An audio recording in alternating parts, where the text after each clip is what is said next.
Muy buenas tardes. Vamos a comenzar este segundo encuentro en este año conmemorativo de la conversión de San Ignacio, los 500 años de esa herida en Pamplona que le llevó a una larga convalecencia, le llevó pues a reconsiderar su vida a la luz del Señor, de la vida de Cristo y de los santos. En nuestro primer encuentro leímos el primer capítulo del libro El Peregrino, ese relato que es el primer relato autobiográfico de San Ignacio. Hay muchas vidas, pero este tiene siempre ese sabor primero y ese testimonio personal del propio San Ignacio de Loyola. Loyola, mudanza en el alma. Recordáis, comenzaba el relato con el recuerdo de la herida en el sitio de Pamplona, cuando Ignacio es gravemente herido en la pierna, en las piernas, regresa a su casa familiar en Loyola. Allí tiene una larga convalecencia, tiene que ser operado varias veces y para entretener el tiempo comienza a leer una Vita Christi y también las vidas de los santos. Él era muy aficionado a los libros de caballerías, pero lo que encuentra en la biblioteca familiar son estos libros y él se da cuenta de que en medio de sus ensoñaciones de ser un gran caballero, de conquistar una dama, de conquistar la gloria militar y los sentimientos que produce en él, las emociones, las vivencias, esta lectura de la vida de Cristo y de los santos, es en las segundas donde encuentra mayor consuelo, mayor alegría. Es un primer ejercicio del discernimiento de espíritus que él practicaría después tanto en su vida y en los ejercicios espirituales. Va naciendo en él el deseo de imitar a San Francisco, a Santo Domingo, el deseo de ir en peregrinación a Tierra Santa, a Jerusalén, el deseo incluso de entregar su vida en la Cartuja. Manda a alguno a informarse de cómo es la vida de los cartujos y veíamos también que el hermano intenta disuadirle de todos estos deseos, de lo que él considera sueños, enseñándole pues todo lo que es el patrimonio, la historia de la familia en la que él estaría llamado a participar y a continuar. Y habíamos dejado en este primer capítulo a Ignacio a punto de ir a ver al duque de Nájera, aunque en realidad lo que él quería era salir del domicilio paterno para comenzar esta aventura espiritual. Hoy vamos a leer un capítulo más breve, el capítulo segundo, que se llama Montserrat se viste del hombre nuevo. El cambio en Ignacio precisamente en Montserrat, velando sus armas delante de la Virgen. Hoy nos acompaña el padre Rafael Mateos, que no pudo estar el primer día, pero que estuvo muy dignamente representado por Javier Gómez, quien nos leyó el comentario. Le agradecemos su presencia. Y como el otro día comenzamos con una breve interpretación de órgano, en este caso no va a tocar el órgano solo como el otro día, sino que tenemos a Ethan, un joven que va a hacer sonar este instrumento. Nos ayudamos así a preparar para este clima de escucha y también de oración.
Capítulo 2. Montserrat se viste del hombre nuevo.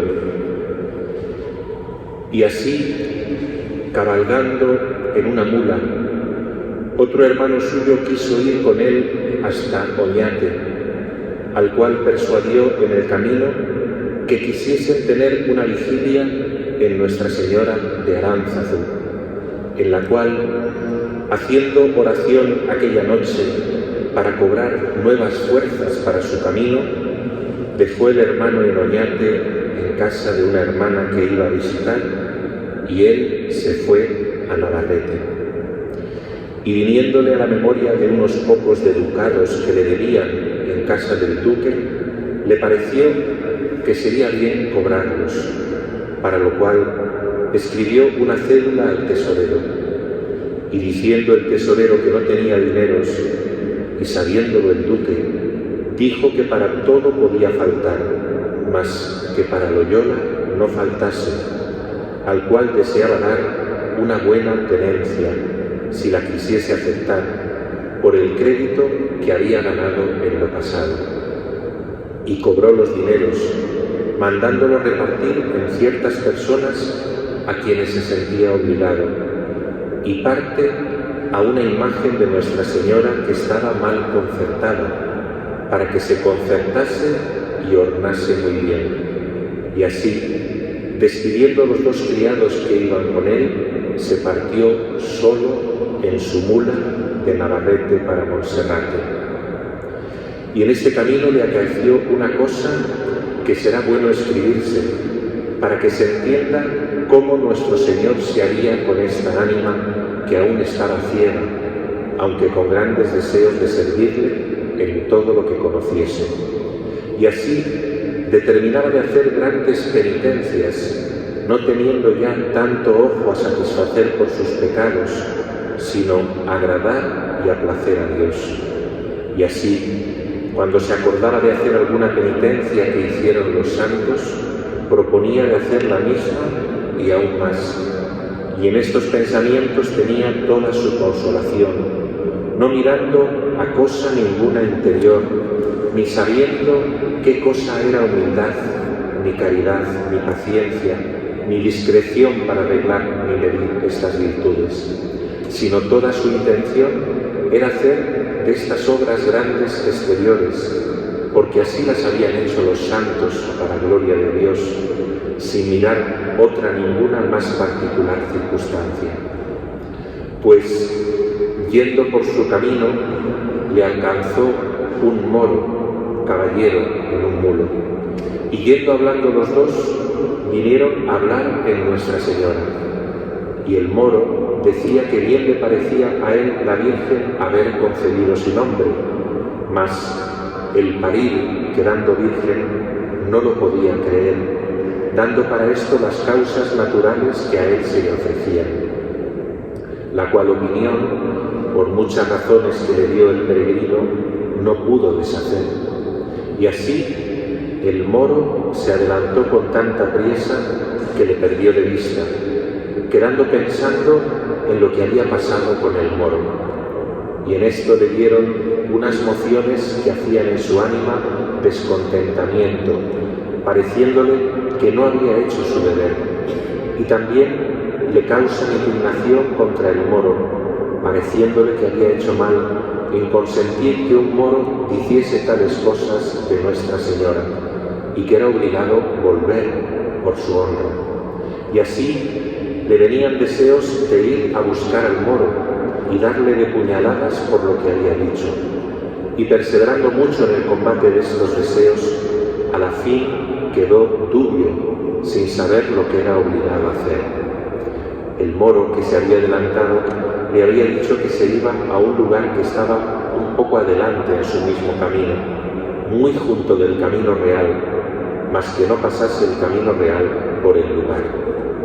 Y así, después de cansado de examinar lo que sería bueno hacer, no hallando cosa cierta a qué se determinase, se determinó en esto, de dejar ir a la mula con la rienda suelta hasta el lugar donde se dividían los caminos, y que si la mula fuese por el camino de la villa, él buscaría el modo y le daría de puñaladas.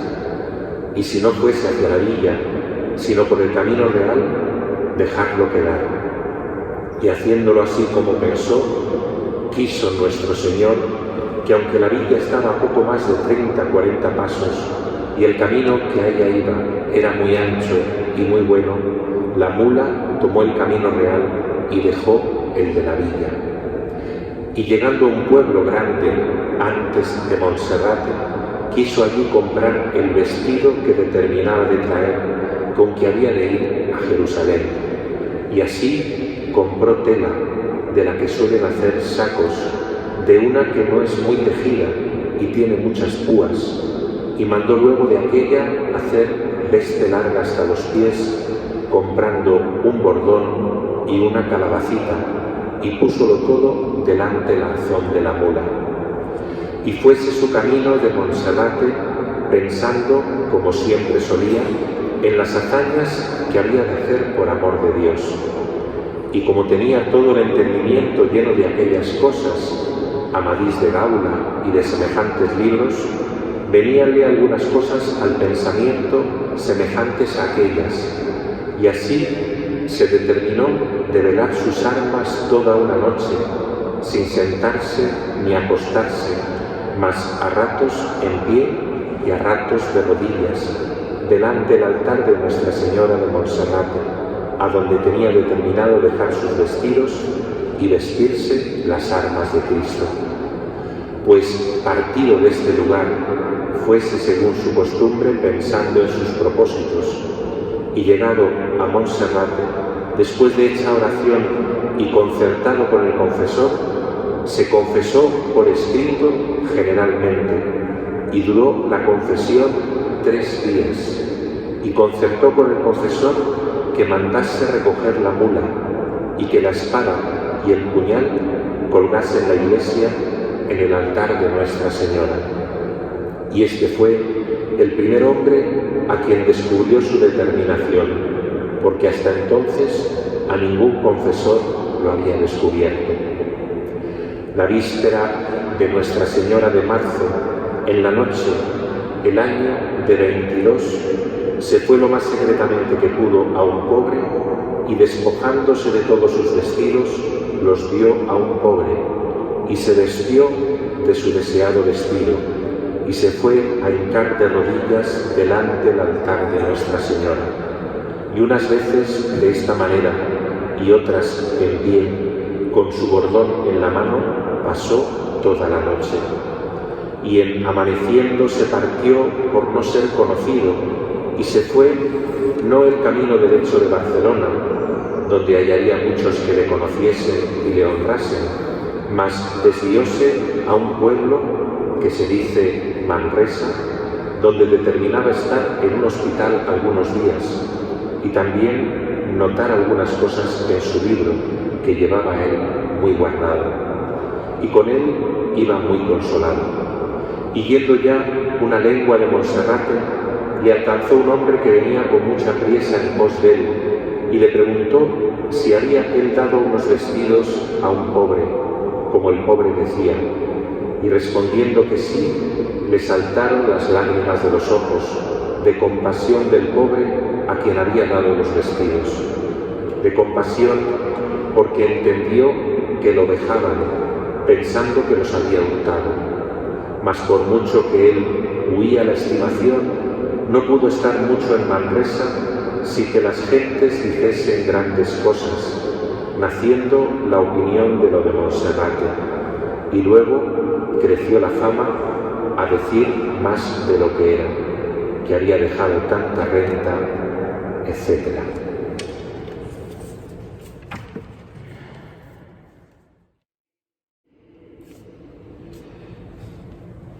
Buenas tardes.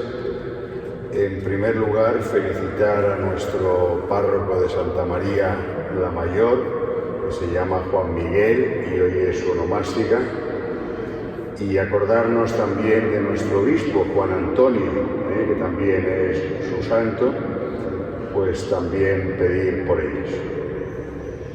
Creo que es un precioso capítulo este segundo de la autobiografía de San Ignacio, o el relato del peregrino, que así también se llama. Y en primer lugar hay que destacar el carácter mariano de este corto capítulo.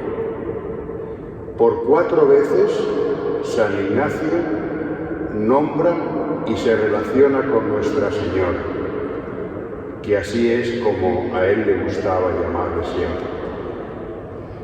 Después de una larga convalecencia, lo primero que hace al salir de la Casa Torre de Loyola y empezar su peregrinación es visitar el santuario de Nuestra Señora de Aránzazu, a no más de 24 kilómetros.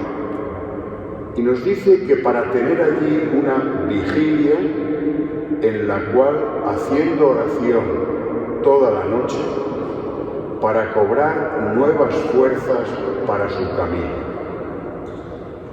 Iremos viendo lo importante que va a ser Nuestra Señora, no solo para el camino exterior, sino sobre todo para el camino interior que está comenzando.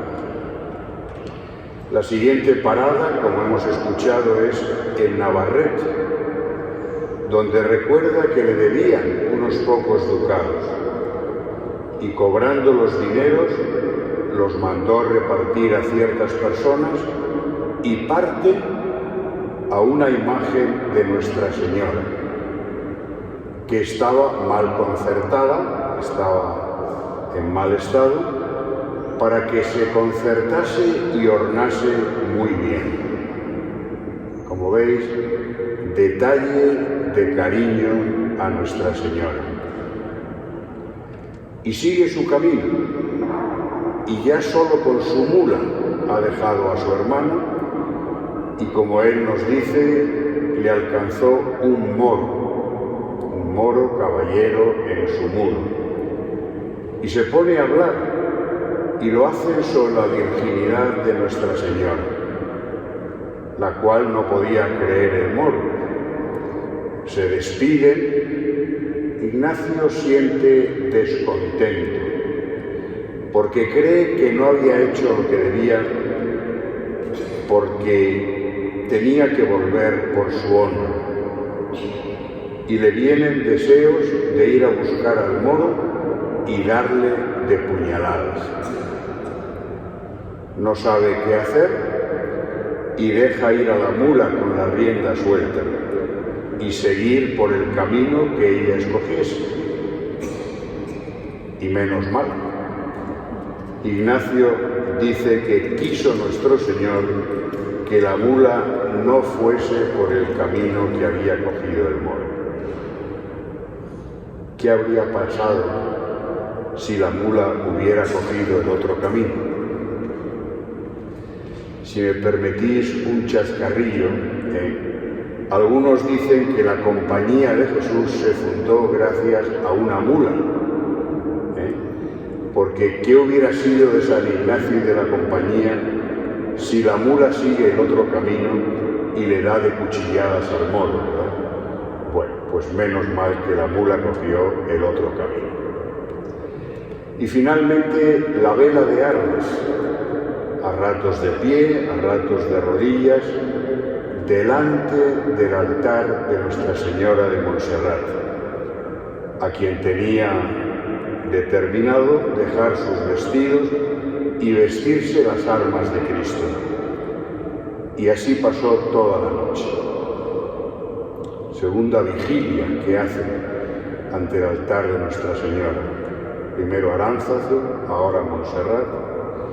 Y dice que esto fue la víspera de Nuestra Señora de marzo, por tanto, la fiesta de la Anunciación del año 1522. Nuestra Señora va a estar siempre presente en la vida y en la espiritualidad de San Ignacio.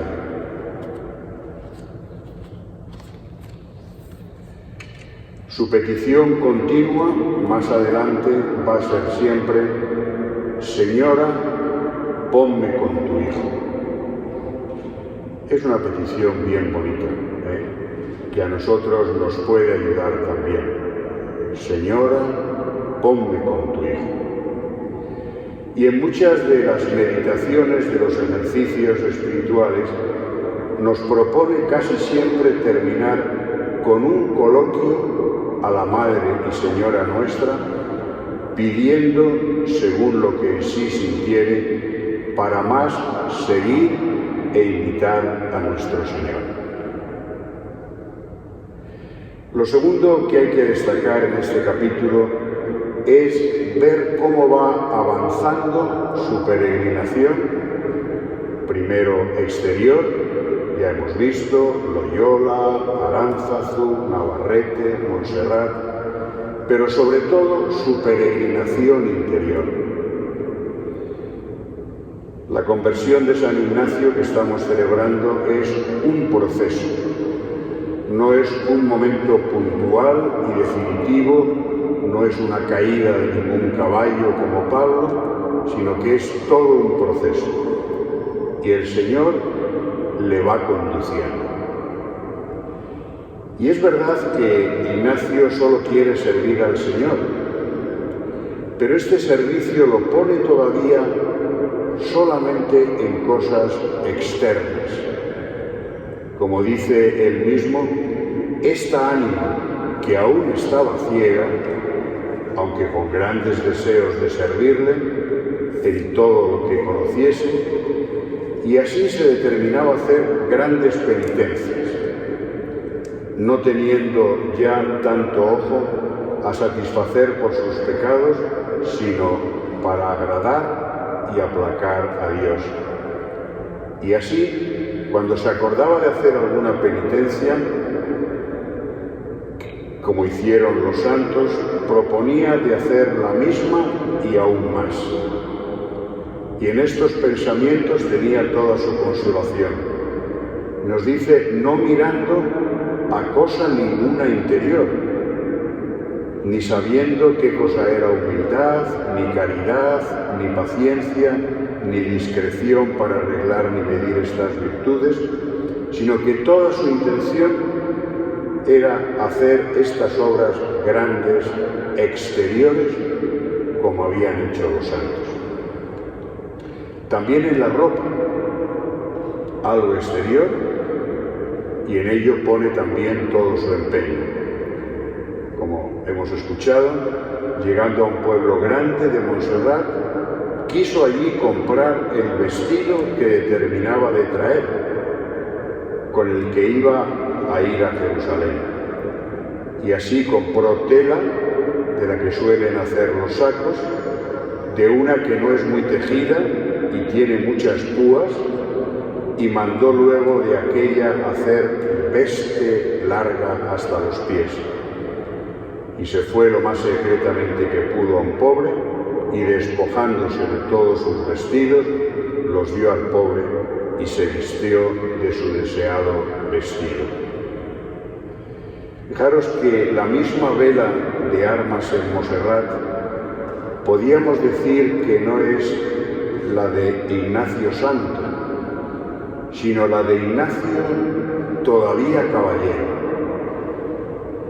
Como nos dice el mismo texto, por el camino iba pensando, como siempre solía, en las hazañas que había de hacer por amor de Dios. Y como tenía todavía el entendimiento lleno de aquellas cosas Amadís de Gaula y de semejantes libros, esos libros de caballerías, le venían algunas cosas al pensamiento semejantes a aquellas, y así se determinó de velar sus armas toda una noche delante del altar de Nuestra Señora de Montserrat. Como veis, todavía este proceso de conversión está empezando. Es sincero, pero todavía le falta mucho por recorrer. Ahora, además de todo lo exterior, también hay desprendimiento. Deja todo lo que tenía. En primer lugar, la mula, y después la espada y el puñal, para que colgase en la iglesia en el altar de Nuestra Señora. A mí enseguida me viene a la memoria esa oración que muchos sabemos del tomad, Señor, y recibid, del final de los ejercicios. Ella dice, todo mi haber y mi poseer. Vos me lo disteis, a vos, Señor, lo todo. Como decía antes, el que todavía pusiera su entrega a Dios sobre todo en cosas exteriores, no quiere decir que no sea sincera y auténtica. Sí lo es. Y prueba de ello es la confesión que hace al llegar a Montserrat. Una confesión que hace por escrito y que dura 3 días. Esto nos quiere decir que Ignacio quiere empezar una vida nueva. Quiere dejar atrás lo pasado. Quiere descubrir lo que Dios quiere de él, pero todavía va a tientas. Esta ánima que todavía estaba ciega. Y dice que terminada su estancia en Montserrat, de mañana, amaneciendo, partió para Barcelona. No va por el camino derecho. Y la razón, dice, es que hallaría muchos que le conociesen y le honrasen. Fijaros qué diferencia con aquel deseo de ganar honra que era lo único que buscaba en su vida anterior. Un último detalle. Cuando ya de camino le alcanzan, preguntando si es verdad que le ha dado sus vestidos a un pobre, creyendo que los había robado, dice que se le saltan las lágrimas de los ojos de compasión del pobre, porque entendió que lo dejaban. El fuerte caballero, el que estaba dispuesto a dar cuchilladas al moro, empieza a tener un corazón sensible hacia los demás. Y antes de llegar a Barcelona, se detiene en Manresa. Allí va a tener la gran ilustración. Allí el Señor le va a abrir definitivamente los ojos para ver nuevas todas las cosas en Cristo. Pero esto ya pertenece al capítulo siguiente que retomaremos en septiembre. Hoy terminamos pidiendo al Señor, por medio de Nuestra Señora, nosotros bajo la advocación de la Virgen de la Victoria de Lepanto,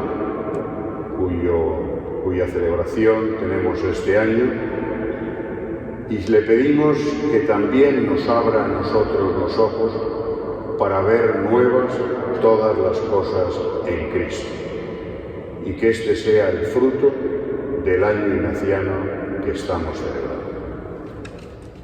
Damos las gracias al Padre Rafael, que es superior de la comunidad de jesuitas de Alcalá de Henares, por sus palabras y por ayudarnos a profundizar en una vida guiada por Dios, una vida como la nuestra. Podemos sentir a veces que los santos están muy por encima de nosotros, pero como vemos, también ellos tenían sus pasiones, sus formas a veces no del todo correctas de pensar que agradaban a Dios, pero lo importante era la disponibilidad para dejarse guiar por el Señor. Pues que estas palabras, este capítulo que hemos escuchado de la vida de San Ignacio, como acabamos de decir, nos acompaña a todos espiritualmente. Terminamos de nuevo con un punto de música, gracias a Izan.